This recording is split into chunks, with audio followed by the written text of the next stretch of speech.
Hi, and welcome to Cedar Weekly, home of innovation and creation, where you can tune in to read and listen to up and coming artists and entrepreneurs sharing about the future of art and business, while at the same time connect you with hundreds of individuals making a difference. Today I'm here with Montany, and we are anticipating the release of your sophomore album tomorrow, or I guess tonight at midnight. Yep. Now, are you excited, and can you briefly sum up the album in your own words for the audience?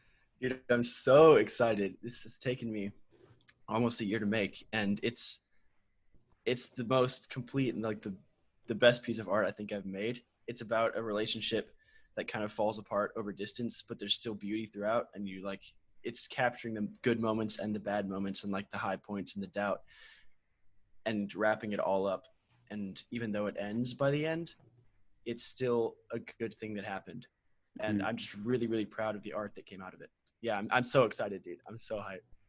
Oh, that's awesome. No, yeah, and I was actually just listening to it before we're doing this interview, and I was struck by just you can really see it's kind of like a plot arc. The album is it starts out with like yeah, kind of like questioning the relationship, and then working through it, realizing you have your own faults, and then trying to work through that, and then missing what you had, and then looking towards something new. So it really like builds kind of throughout the Yeah, album. that was definitely the goal for sure.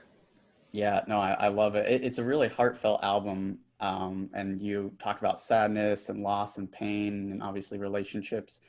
Can you tell me why being honest about those things was so important for you in this project? Um,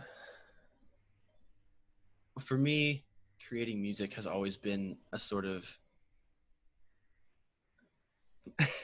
kind of like a therapy. Like when I Yeah. go through something, I try to turn it into something else that's healthy, something productive, something beautiful. And so when I was going through this relationship, it was therapeutic for me to be able to create and put the feelings that I was feeling into my art. Mm, And if I'm doing that dishonestly, um, I think other people can hear that, and it doesn't help me as much either. And so creating an honest album, even if it's a sad album, even if it's like not um, super danceable or super upbeat or positive, if it's honest, it'll still have a place for people and be able to comfort people that might be going through something similar, I think. yeah, I love that. I think that for me, I totally jive on that level because I think the best music is made when you're writing about something that comes from the heart and you're not just trying to fabricate something. Yeah, yeah, for sure. So who do you as an artist, who do you want to be if you could sum up the message you want to portray as an artist? Ooh, that's a big question. Um, It is. Sorry. no, you're good. Who I could be as an artist, I would want to be. Man, I think that there's just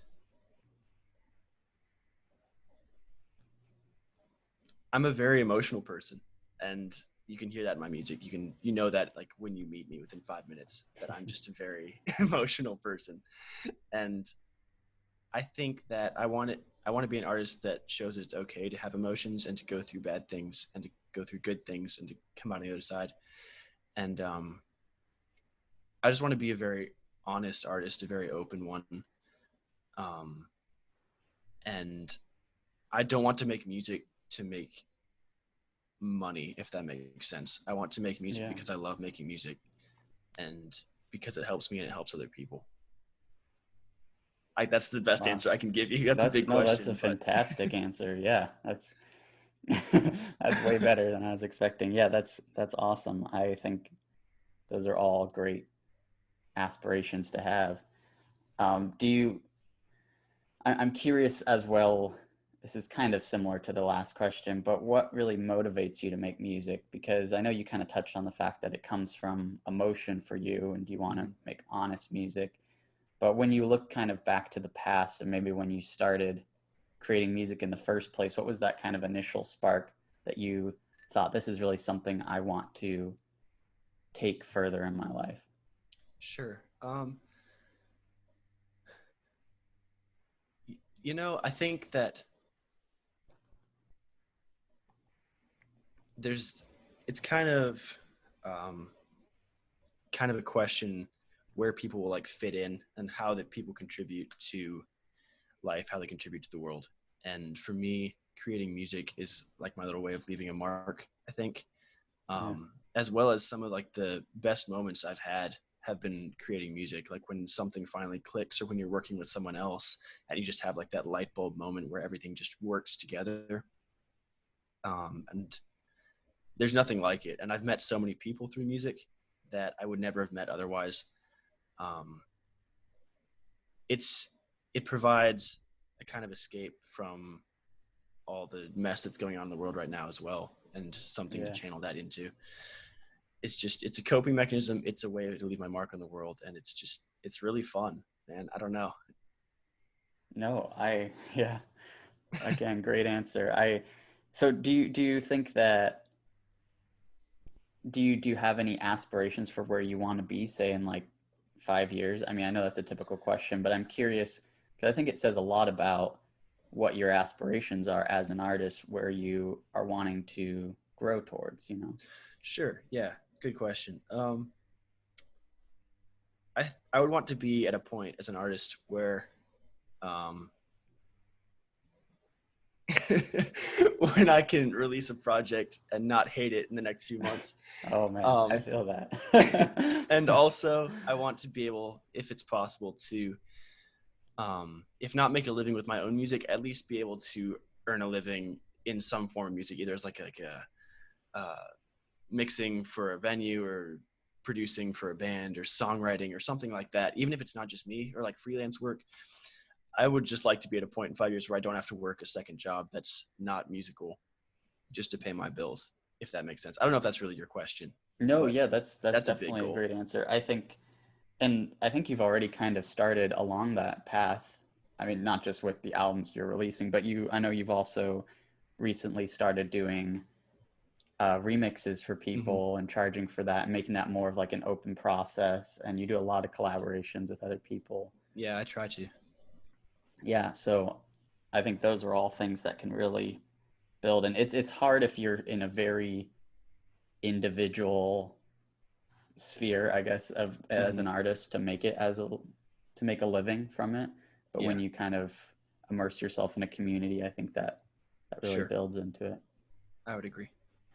So I kind of wanted to progress to the next segment, which I wanted to talk about the songs on the album. And I've had the privilege of getting a preview of the album, which I'm super grateful for. And Hey, I love the album. I think it's amazing, and I think you cover a lot of ground in it and a lot of genre kind of differences. And there's a lot of I like yeah, it spans a lot of different thank you. areas. So it's just starting out.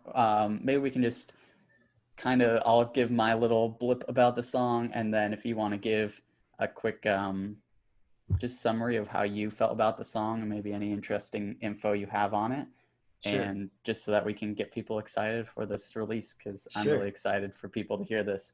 So the first song on the album is a song called Have We Lost It? And I feel like this song actually it starts in a way that makes you look kind of back at your last album. That's at least how I felt. It has a very similar kind of EDM flair with a build and a drop, and you're talking about recognizing that something's wrong in a relationship and you're feeling kind of one-sided, but it's the open to the album. So tell us a little bit about that song. Yeah, that's actually the first song I wrote on this whole project. And you can tell, like you said, it kind of reflects back to the last project, where I was still in that very EDM mindset where it has to have a drop and it has to have like a build into that kind of thing. Yeah. Um, and I rewrote the lyrics multiple times. The first draft, it was called Selfish, and the lyrics Mm. were very aggressive and very harsh. Um, but I and then I rewrote it again, and it was too soft. And then I finally like I got to a point where it was good. But it was just all based around that drop. Um, and when it was done, I just felt like it had to be like a tension grabber of the album because that drop just kind of like smacks you in the face. Yeah. Yeah. It gets you excited, man. Yeah, for sure. So the second song is a song called Risk, and that's with featuring Trey or all caps Mhm. Trey.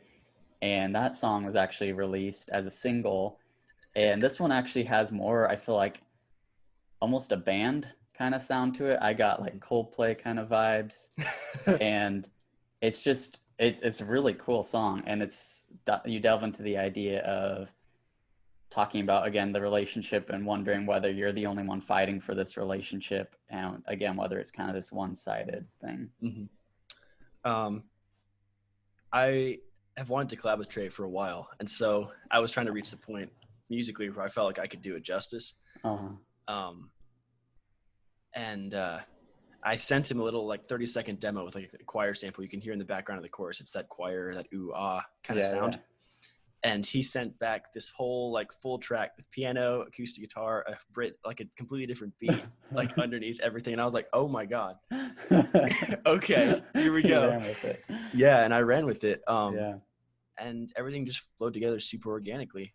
Stuff got slowed down because of COVID, but just I'm very, very happy with the stuff that Trey was able to do and the stuff I was able to bounce off of his stuff. Like his verse and his pre-chorus are just it's incredibly emotional, and I love the song just as a whole. It just feels very warm and tender, I guess. I don't know. I'm very proud of it for sure. Yeah, no, I think you should be. It's very much as well like a true single. I feel like it's very it works with the album, but I think it's also very standalone at the same Mhm. time. The third track on the album is one called Decide If You Care. And this one gets into, I feel like, more the genre that the rest of the album starts to take shape, which is kind of this more mysterious, dark house kind of with a bit of a dance base to it. A lot of the songs on this album are like very vibey, but they still have like this rhythm section to it, which I really like. And you're talking about just again being hurt and love being lost and self-doubt, and You I can tell like there's a theme. yeah, Yeah. there's obviously a theme, but I think that's a good thing. And this song in particular, I feel like it parallels the way you wrote the song musically parallels the message, because the song never really resolves. It's like it feels like it's leading somewhere, but you never really get there. And that's kind of what the message of the song I feel like is as well. Sure. Yeah. Um, that song lyrically was written during a really, really weird time where like the relationship was falling apart and I was stuck in Nashville without many friends, Mm. working at an internship that ended up not being so great. Um, and I think it's the most, um, I don't want to say angry, but like upset song on the album, I would think. Yeah. Just like decide if you care, decide if you really just, if I'm worth it, like make up your mind because Yeah, I'm hurting. exactly. Make up your mind. And production wise, I always wanted to write a song that was just one chord. Mm. And I was able to do that and sneak it in such a way with so many pads and textures that people couldn't really tell, I think. Yeah, no, I And really like it. it I was think just kind of you an pulled it interesting off really challenge. well. Yeah, I'm proud of it. Awesome. The next song is Where You Are featuring Alexander David, who is another great artist. And this is again kind of a very wide synth, kind of more dark song, dwelling in the past relationship. And this one, you start to get kind of like almost nostalgic about it. Like you don't want to lose the feeling of what you had. And so you're starting to Mm-hmm. be, yeah, more nostalgic. Yeah, and this one was trying not to be quite so sad, but more of like a wistful kind of I want to be with you. I'm tired of this distance between us. Like I wish things were back the way they were.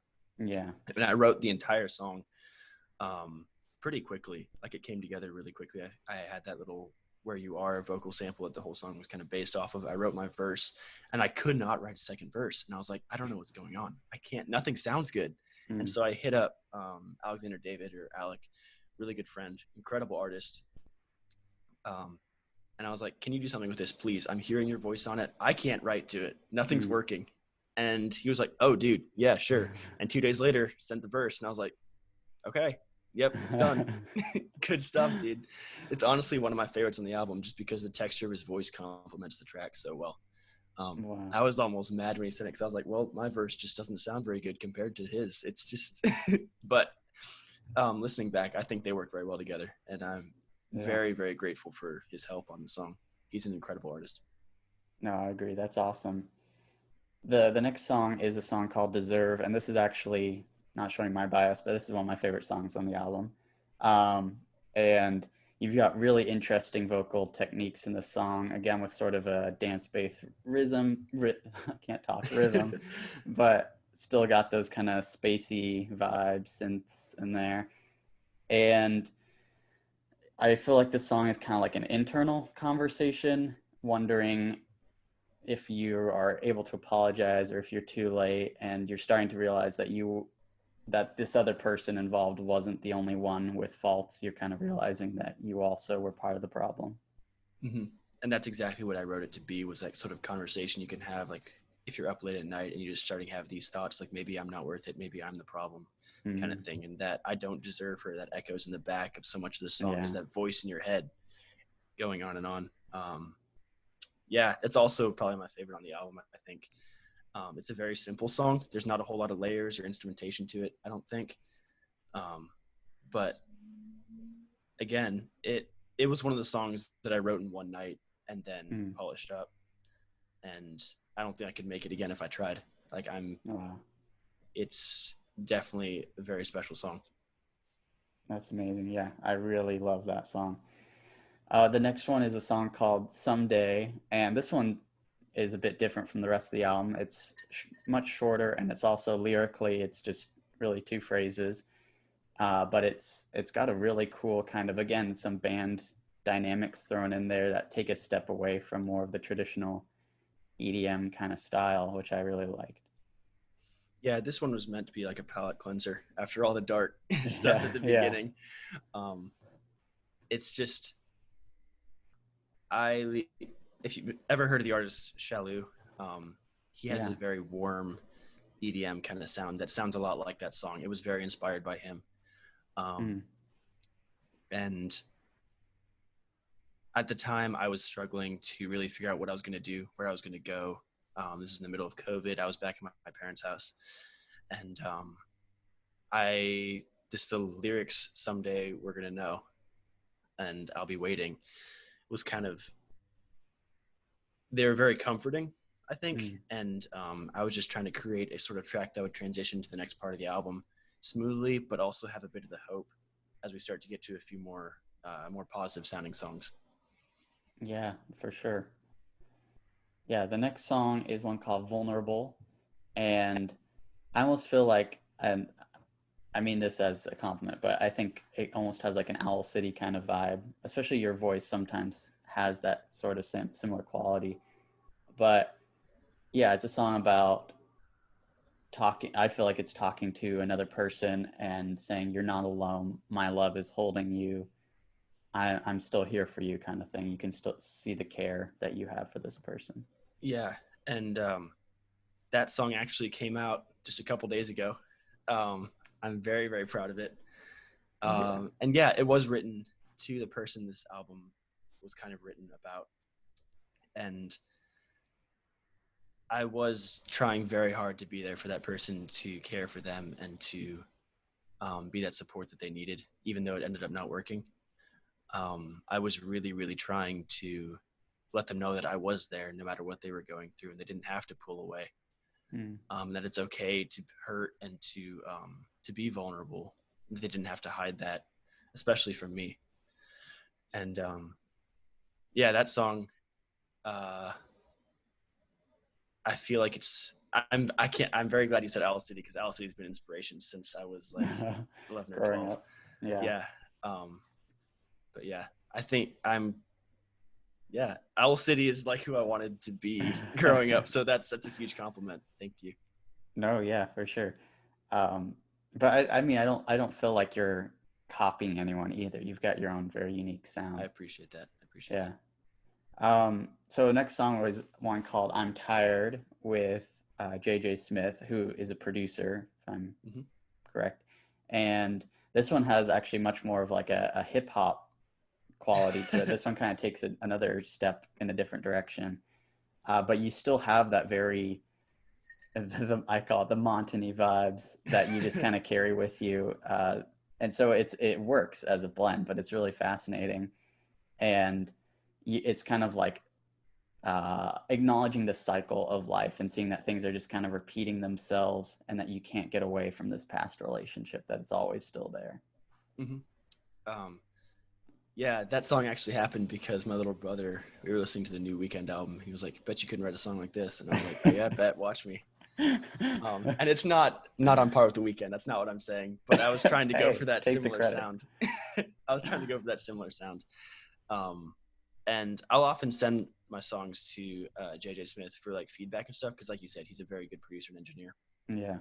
And I sent it to him, and he was like, "You know, this is really good, but it needs guitar." And I was like, "Oh, Mm. okay. Do you want to play on it?" He was like, "Yeah, sure." And sent me like 5 or 6 different guitar parts that all were incredible. So I put them all in, and that's where his feature comes in. He's all of the guitar in that song. Oh, cool. Um, Okay. I didn't know that. yeah, and it took the song from like a B to definitely like way up. To an Yeah, A plus. for sure. And that was the very very first single for this album, like months ago. I dropped it way too soon, but Mm. I'm very proud of it. Yeah, and JJ killed it on guitar for sure. Yeah, that's a great song. The second to the last song on the album is one called Last Goodbye. And this kind of goes back to some of the more rhythmic blend with more of a full band kind of sound to it. And it's talking about our love will continue to grow and it provides hope for the future through a lonely life. And it's almost, this song almost closes the album. I feel like it closes the album as a package, but then we'll talk about the last song in a second. But yeah, Yeah, that it was almost the last song in the album, yeah, just for the title alone. yeah, Um, but that song was written as the relationship was falling apart. Like I knew it was over, but we'd never said like the words to make it official. mm, Um, and so that was. It doesn't sound like the saddest song, but it was just like a very much like a last desperate. Can you hold me just one more time mm, and pretend that it's not going to be the last time, kind of thing. Um, Again, a simple song. I was challenged to write like a happy song when I was feeling very sad, and that's what came out of that. Which again, it's not really a happy song, but it was the best I could do at the time. And yeah, yeah, I don't know what else to say about that one. I'm proud of that one too. It's kind of one of the popular ones on there, I think. yeah, yeah. It has a cool beat to it. And then the last song is one called "You Were Afraid of Butterflies," and I'd say this one, it could be my favorite on the album with "Deserve." I'm not quite sure which one I like better. They're very different songs, but it has a very dated, almost ballad feel to it. It feels like something you could have listened to a long time ago, and it has an orchestral sound to it, which is new for the album. It's the last song on the album, and it seems, for me, it seems like a step in a new direction, which I love. It's as soon as it opens, for me at least, it really connected with me in an emotional way. And I know the whole album was very emotional, but for some reason this song, it just felt very raw, and it's just a beautiful song. And then it ends, you have the last kind of closure verse, and even that you strip completely away and you just kind of have this raw piano and vocals, and I totally love it. I think it's a beautiful song. That's awesome to hear. That was the very last song I wrote for it. Um, and it came just maybe a week or two after the relationship was officially done. And I felt like I had a song lined up to take its spot that was more positive and upbeat. Hmm. And I felt like I couldn't include that based on how things ended. And so I wrote this in a few hours. I didn't record it that night, but I wrote it in a few hours. And I kept that first vocal take. I didn't redo any of the vocals because I wanted that raw kind of emotional demo kind of sound for it. Yeah. Um, and yeah, I mean, I was actually in quarantine because of COVID. And so I had like 10 days to really sit with that song and add the strings and add the synth layers and stuff. But I'm glad you connected with that one emotionally because that one was the most emotional to write and to make. Mm. And it really is a letter to that person, especially the very last lines, saying it's okay that this is done. I don't hate you. I would never take it back. Um, it was a beautiful thing that happened, and I hope that you don't hate me for how it ended, kind of thing. Mm. Yeah. and I feel like it closes the album very well. Yeah, I completely agree, and it makes me excited for what you have coming as well in the future. Well, me too, because I don't know. Yeah, no, I know. I mean, you're reaching the top of a mountain right now, so I appreciate that. But yeah, for what it's worth. I am curious though how making this album, your sophomore project, was different from your making your first album. Do you think your process and tools changed very much from the first to the second? My tools did, unfortunately. My first album, I was at Greenville, and I had A studios. lot more Uh, tools. this one, Yeah. I had much less to work with. I was on my laptop for all of it. I have some decent speakers, and that's it. I had a keyboard and a couple guitars, um, and one terrible mic right here. um, Wow. but Is it a Sennheiser? What is it? yeah, it's a Sennheiser. It's like $100. Yeah. It's like a live mic, Yeah. but Wow, that's where all the vocals came from. Yeah. that's really impressive. Appreciate it.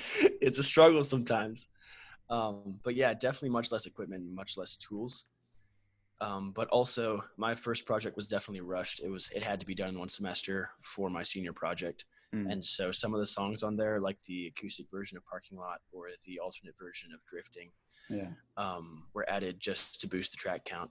Mm-hmm. And a lot of the mixing and songwriting could have been much better on that album as well.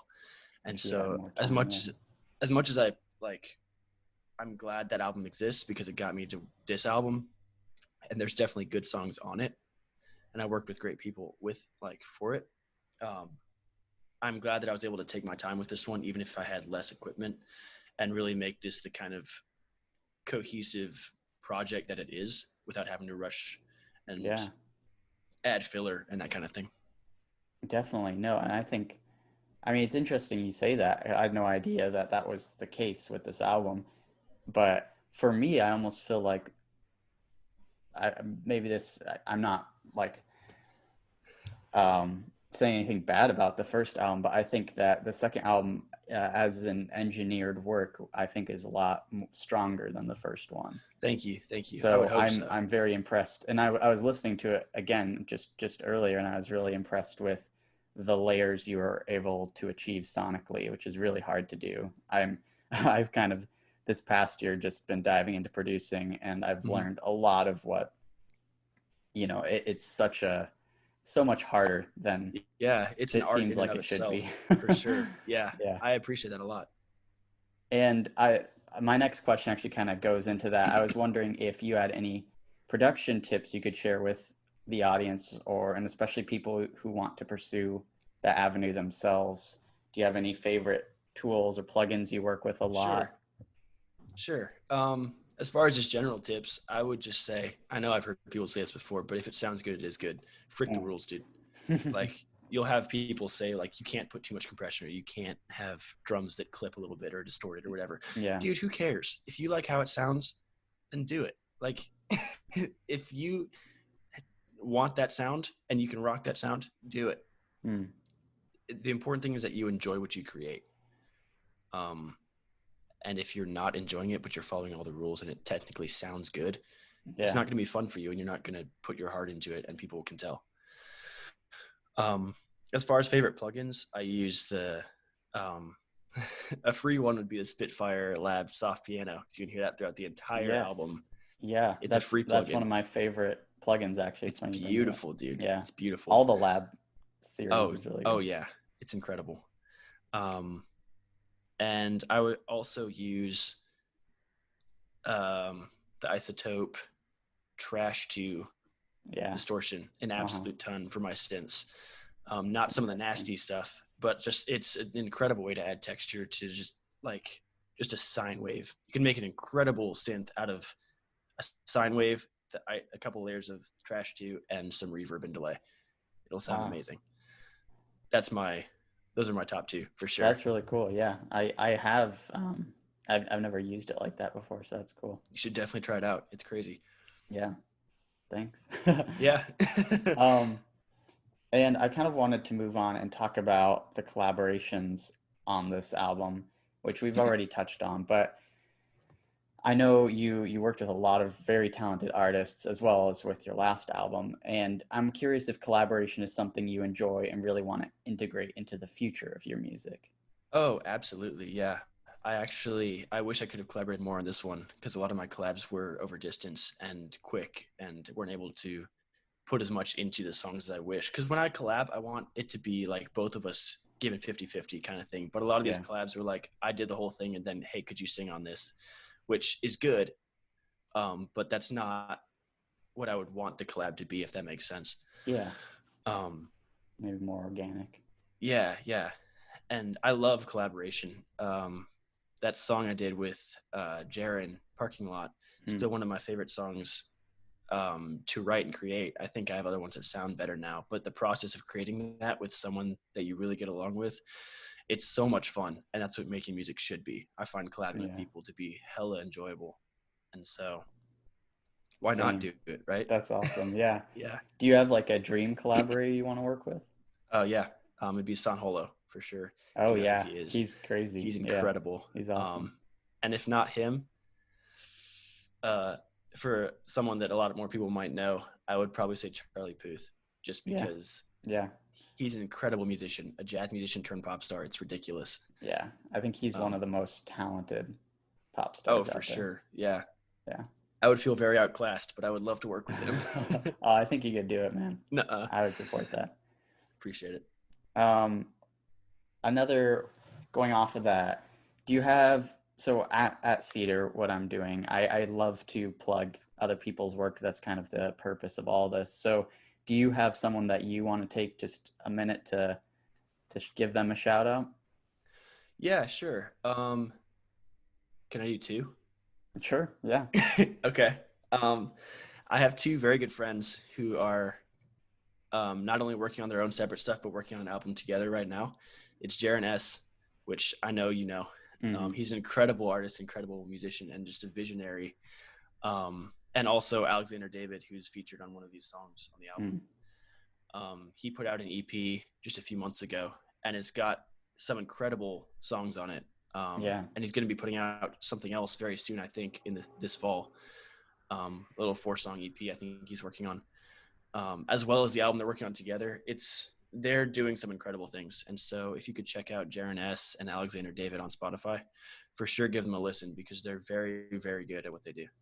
Definitely. Yeah, I'd love to have both of them eventually on here. That'd be For really cool. sure. Yeah. Um, so lastly, before I dive into the last section, I wanted to do something kind of spontaneous and fun. And so we'll see how this Uh-oh. works. This is the first time we're trying this. So Okay. I want to do kind of a rapid fire question. Okay. And there's no preparation in this, so I'm catching you off guard. Oh no. Um, but these some of them are just humorous. Some of them are a little more serious. You can answer it however you want, but just Okay. like just top of the mind kind of things. Okay. We're just gonna run through these. I just think it's kind of fun, but we'll see how this Okay. works.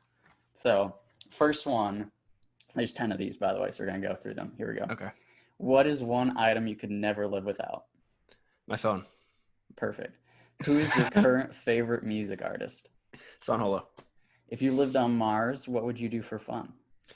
I'd have a guitar and I'd sing a lot. What is your favorite movie quote? Oh gosh. Luke, I am your father. I don't know. It's amazing. What is your biggest stupid addiction? My biggest stupid rewatching the same shows over and over again. Oh, I feel that. What is your greatest irrational fear? Um oh gosh. Being stuck up on stage and no, because that's rational. Um That's a rational fear. Yeah. drowning in a small box in a swimming pool and no one knows I'm there. Oh, that's a good answer. Wow. Now I'm terrified of that. If you were running for office, what would your campaign slogan be? I'm not old. If you could trade lives with anyone for a day, who would it be and why? Oh gosh. Jeff Bezos, so I could get rid of all his money and give it to people who need it. Sick. Last two questions. Describe yourself in 3 words, just off the top of your head. Here we go. Oh gosh. Sad, Um, creative and broke. Sick. What advice, what advice would you give to someone who looks up to you? Um, oh, this is off the top of the head too. Oh gosh, that's a hard one. You can take a Um, second for this one. It's the last one. I would say look up to other people besides me as well, and don't just try and be one person. Don't base your personality and stuff that you do off of just one person, but Mm. find a bunch of other people that are good role models, and then be the best of all of them. Wow. I support that. That's amazing. All right. Thanks for putting up with that. So that That was our scared me, dude. rapid fire question round. You did amazing. That was fantastic. Lastly, this is a recurring segment, and I just wanted to ask three questions, reflecting back on this year, 2020. Okay. And I know it's been a really hard year for musicians and non-musicians, of course, but I want to know, how do you personally stay afloat as an artist during these challenging times? Um, it's by having other people around me that are also creative that can support me. I think I would be in a very bad place right now if it wasn't for my friends. Mm. Um, I think that now more than ever, we need to cherish the people that we can't see as much. And we need to cherish the people that are actually genuine and are there for us. Um, and just invest more time into those relationships, because even when stuff's burning and the world's on fire, um, people are still there and you can still care for those people and they'll still care for you. Wow. Yeah, that's a great answer. Uh, how do you think that artists can be a part of the solution for the future?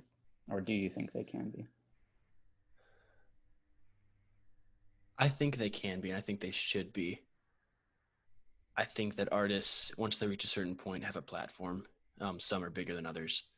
Some are much bigger than others. And I think that artists have a responsibility to use that platform when they see injustice or when they see brokenness, that they have a responsibility to everyone who looks up to them, even if they can't physically do anything about it, to say something about it and to point their audience to people who are doing things about it.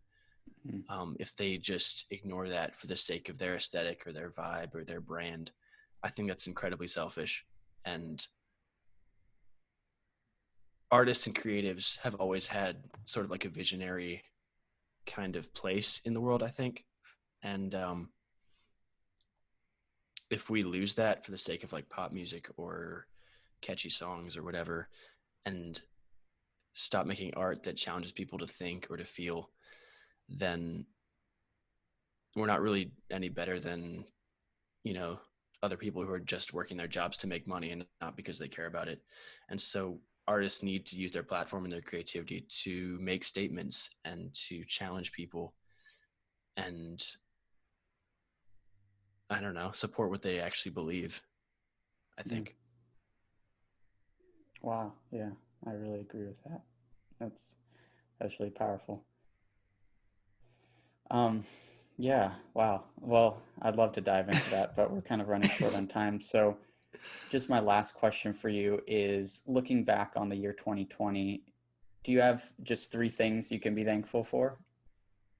Yeah, again, my friends for sure. They've Mm. supported me just through everything, and I'm very, very grateful. They're always the ones hyping me up over my music and supporting me as I go through a breakup and that kind of thing. And I'm very grateful for them. Um, I'm grateful for the new light that's been shed on um, injustice, even though it's been a mess this year. I think it really needed to happen, Mm. and I'm glad that it's been brought to light, and I'm glad that I've been able to see my own mistakes and try and rectify my own worldview, if that makes sense. Yeah. Um, and that was two, right? Let me think. Hmm. um, It can be something simple. It doesn't have to be profound. sure. Um, Sometimes the simple things are profound. true. That's deep. Leave you with um, I don't know, man. I'm just grateful that I get to make music. that. Like, Mm. I work a full-time job, but I'm grateful that I still have the energy when I get home to sit down and create stuff that I really enjoy and that hopefully other people enjoy too. I'm just glad. Grateful to be where I am. Yeah. Same, same. That's a great one. All right. Well, Montany, it's been a pleasure getting to talk with you today. And Likewise. lastly, I just kind of wanted to know, I'll include some contact information on the bottom, but if you can just is do you have an Instagram account, you I have do. Facebook, I believe. Yeah, but I'm never on there. You never on. Okay, so Instagram, and then Instagram and Twitter. your Yeah. music is on most platforms, Spotify, Apple Music. Anywhere else we should be aware of? I don't think so. I have a hidden SoundCloud that if you can find it, you'll find some nasty stuff, like Ooh, some old songs. I'm gonna go digging for But that. please don't. Um, but no, my music is on, like you said, most platforms. I'm pretty active on Twitter, and I'm fairly active on Instagram. Not Facebook. Facebook's for old people and businesses. But There we go. yeah, thank you so much for having me, dude. This was a lot of fun. I appreciate Oh, it. no, again, it's totally my pleasure, and hopefully we can do this again someday. I'm really excited for what For you've, sure. yeah, where you're gonna go. So thank you for joining us on week 2 of Cedar Weekly. See you next week for another exclusive interview. Next week it's gonna be with artist Tristan. All right, see you next time. Have a great day.